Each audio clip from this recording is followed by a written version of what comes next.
Hello everybody and welcome back to OMB Reviews. I am the critic who is a cynic. Hope we're doing well, and today I'll be giving my review of Black Panther Wakanda Forever, which I just got done watching, and let's just say I'm very, very sleepy and tired, and it's not even all that late. And let's just say it has a lot to do with the movie itself. But before any further, though, please make sure you smash that like button, lap that fire button if you're watching over on Odyssey, and smash the rumble button as well. It really does help out a lot. Make sure you subscribe to the channel with the bell notification on that. We knew every time a video live stream goes live on the channel, and I don't even know how words just came out of my mouth just now. But yes.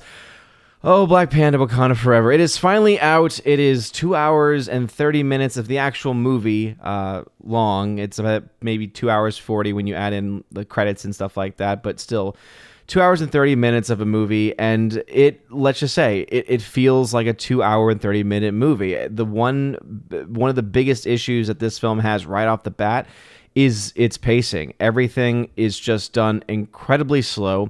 The amount of fight sequences that occur in the film that cause any sense of action or excitement really are very slim to none in comparison to the rest of the movie. It really honestly feels like the vast majority of the film is exposition, explanation, and acting. And if I can give this film anything, I will say I think the acting in the film is actually pretty darn good. Also, a huge shout out to Letitia Wright, who of course plays the character of Shuri. Got a lot of attention over the course of the pandemic because there was a question of her status. She had apparently on social media shared a video at one point, and the video included someone who was questioning the efficacy of said vaccines. And so a lot of people started to speculate whether or not she was or not.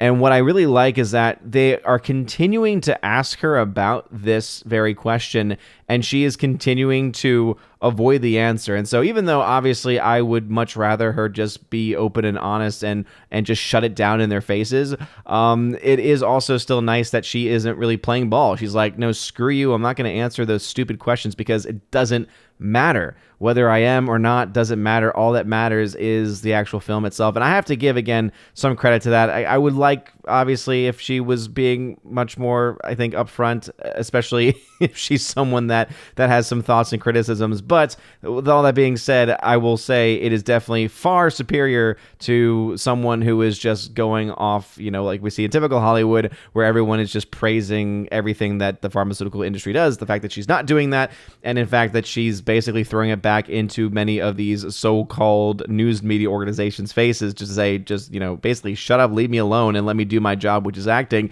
is again quite refreshing to say the very least. And I will say that she definitely gives it in this movie, and it's really cool to see. And there's a bunch of other, I would say, pretty strong, pretty standard, and just again, solid performances all throughout. Acting is not really the big problem of this movie.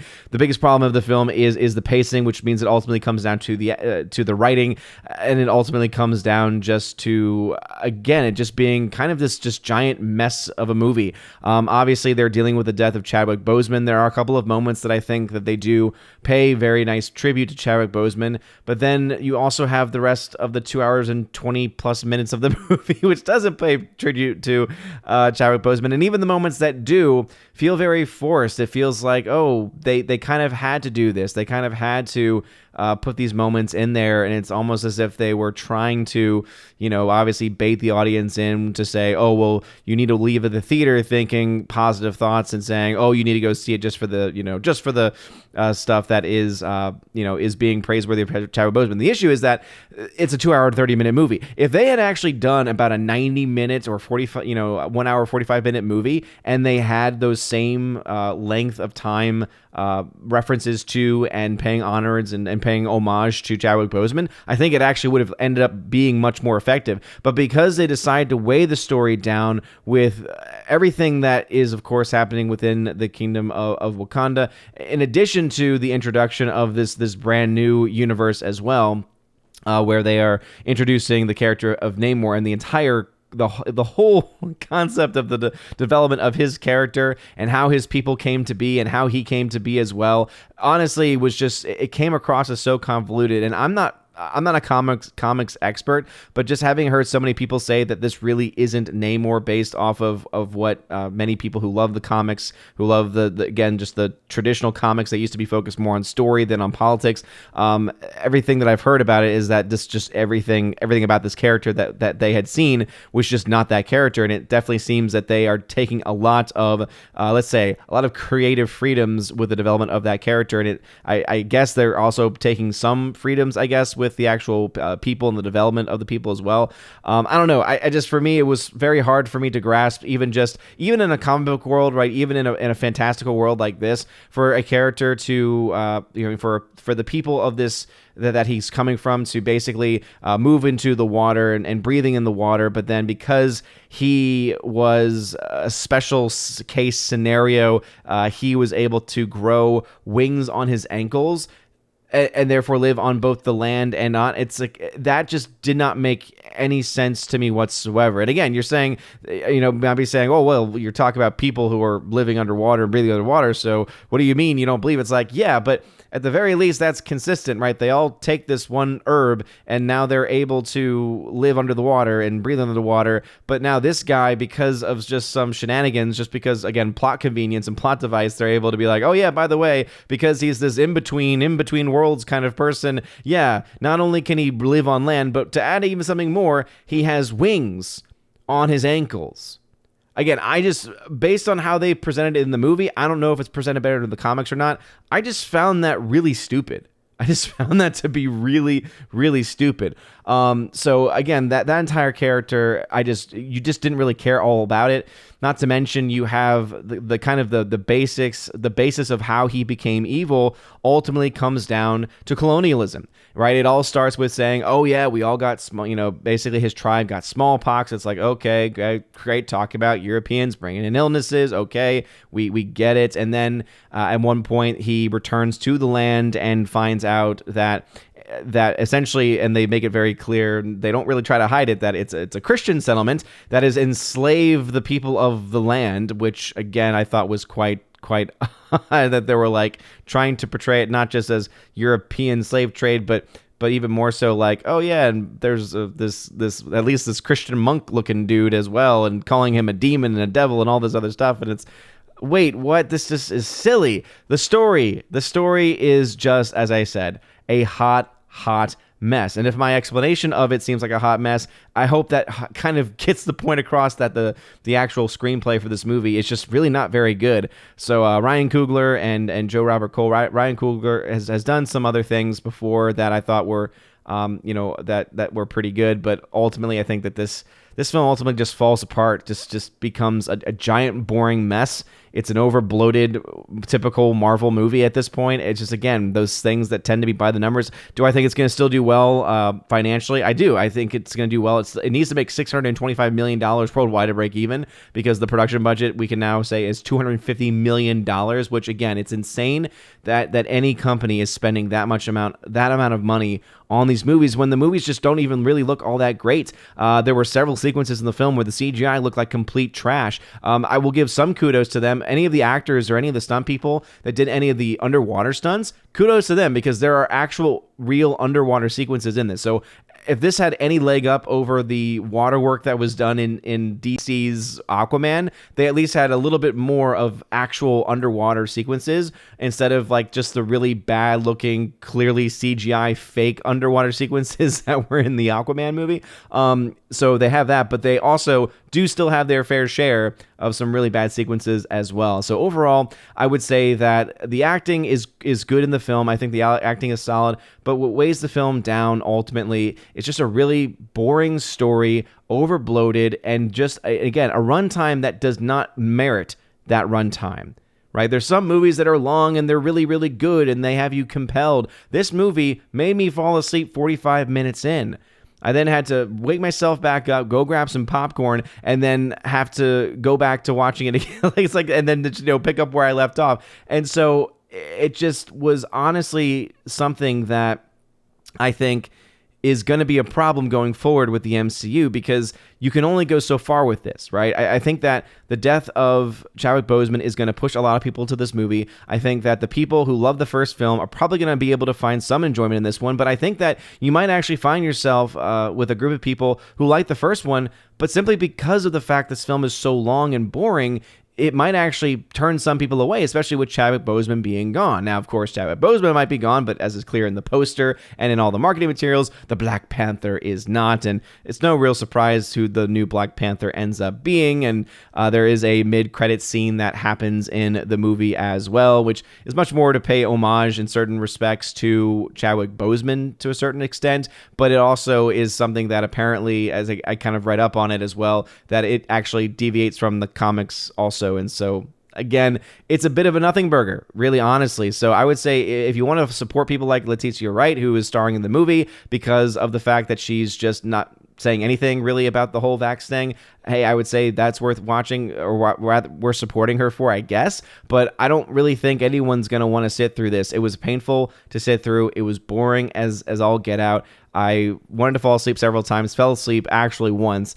And ultimately, it just, there's some really good acting sequences in it, but there's also just some really bad cringe-worthy moments. One moment we watched on Friday Night Tights, actually, where one of the people of Namor gets thrown off, and it's this very standard scream that just is comically bad, and I laughed again watching it in the actual movie, and I was like, oh my goodness, this is just as funny in context as it was out of context.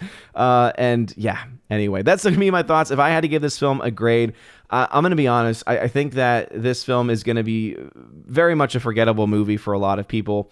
And I think just because of the Letitia Wright the Letitia Wright factor, I'm gonna go ahead and give this film a C-. I'm pretty much borderline D+, C- with this movie, because I don't think it's very good. I don't think it's a film worth going to see, just again because it's over bloated and over long, and I think that it's not going to keep most people's interest. But then again, I still do think it's going to make some money at the box office. It's projected to make like $350 million this weekend worldwide. And so we'll have to, of course, follow that and see if that comes to fruition. If that does hold true and this film does get to maybe $500 million by the end of its second weekend, then the chances of its breaking even becomes basically a guarantee, and the chances of it hitting $1 billion is at least somewhat in the game, in the ballpark. It really depends on what kind of drop-off we see week 1 and week 2. But those are my thoughts on it. Again, C-, D+, really, again, depending on what time of day you ask me. Like right now, I'm kind of leaning towards a D+ because I'm so tired of this darn movie. But again, I do still also want to give some,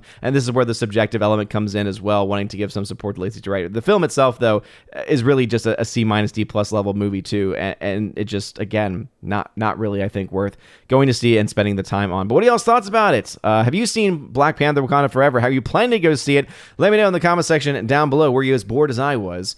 Also, please let me know that. And I know that's kind of par for the course. A lot of people have been talking about that. But it is, I think, something that, again, must be said. I'm going to always give my honest thoughts about these things as to the best of my ability. And I do think there's a couple of things worthy of praise in here, so I will at least give it that much. But other than that, I really can't say much else. And so, interesting that they are continuing to push in all these different films these concepts about colonialism, and it's like, really, like it's such a tired trope at this point, and I just don't quite understand. It's interesting that Lupita Nyong'o, who actually had passed up on starring in The Woman King, apparently that was a big story going around, was still in this movie, and so part of the reason why she passed up on that movie was thought to be because of the historical inaccuracies of The Woman King, whereas with this one, obviously, it's a comic book, and so for one, if she cares about historical accuracies, wouldn't you think that she probably might have naturally care about, being accurate to the comics? And in addition to that, maybe, just maybe, also talking and focusing on just, again, this over bloated understanding of colonialism, and just, oh man, anyway, that's all I'm going to say about it. Let me know your thoughts in the comments down below. If you like this video, smash that like button, loud that fire on Odyssey, and smash the rumble button. You're all amazing and beautiful people. You all have a wonderful rest of your night, and as always, God bless.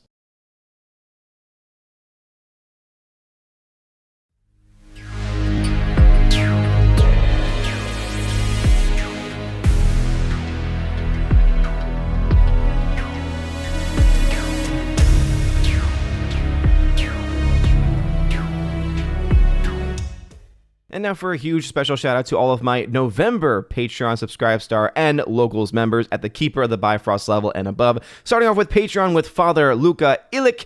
Thank you very much, Father. Garrett Searles, Jaimir Irie Hymason, Joe Horn, Jonathan Carney, Laura, The Modern Major General Story, Orange Hat Reviews, who you can check out on YouTube at his channel, Orange Hat Reviews, Rosetta Allen, who also has a YouTube channel that you can check out at Eagle Writer, and Miss Martin Muses, who also has a YouTube channel, Miss Martin Muses, and of course, the amazing Empress of the Universe, Tina B, who you can check out at her YouTube channel, Tina B, where she hosts the show with Stephanie B, one of my mods, and one of my Valkyrie, called Soup to Nuts. Check out Soup to Nuts, and it premieres pretty much every Friday. So again, shout out to all of my Patreon people, also to all my Subscribe Star people, starting off with Matt317. Check him out on Twitch at Matt317. The R, Fast Reaction, Mr. Roy, J-Rod, the Beer Guru, and ZK-Man. And ZK-Man you can check out over at xtheboundaries.co to follow him as he starts his podcast, and also for many of his musical musings as well.